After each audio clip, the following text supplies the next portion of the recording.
En dépit des crises politiques successives, Elisabeth Borne déjoue un à un les pronostics sur son espérance de vie à Matignon. Les observateurs estimaient qu'elle n'atteindrait pas les 10 mois et 18 jours d'Édith Cresson, seule autre femme à avoir été première ministre. Elisabeth Borne est restée. Puis qu'elle serait remerciée après le vote de la réforme des retraites.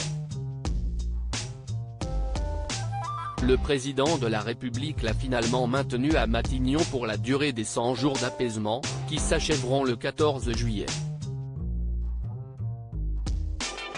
Mais Elisabeth Borne pourrait encore conserver son poste à l'issue de cette période. Selon nos confrères du Point, le maintien d'Elisabeth Borne au poste de première ministre serait un choix contraint pour Emmanuel Macron, qui avait déjà eu beaucoup de mal à recruter en mai 2022 et avait dû renoncer à son premier choix, celui de Catherine Vautrin. Mais jusqu'à quand la première ministre pourra-t-elle profiter de cette situation? Au sein du gouvernement, les pronostics continuent. Elle va rester jusqu'à l'automne après le budget. Ou jusqu'aux Jeux Olympiques, prédit ainsi un ministre interrogé par nos confrères du Point. Automne 2023, fin de l'été 2024. L'horizon d'Elisabeth Borne à Matignon ne finit plus de s'élargir. Elisabeth Borne, Bruno Le Maire.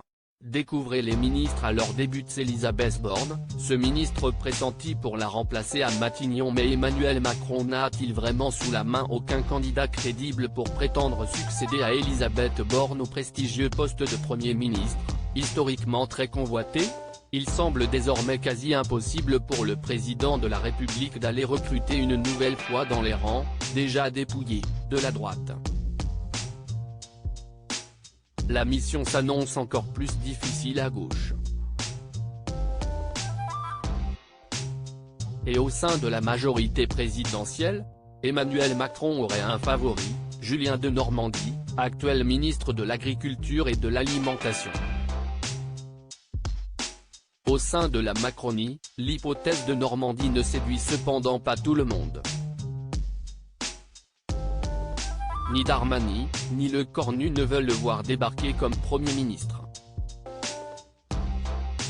Il est bien trop proche du président.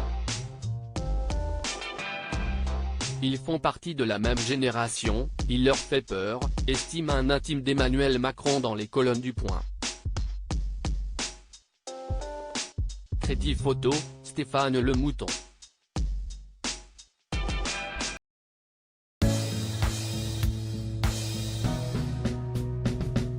But there's all times through the rough times I think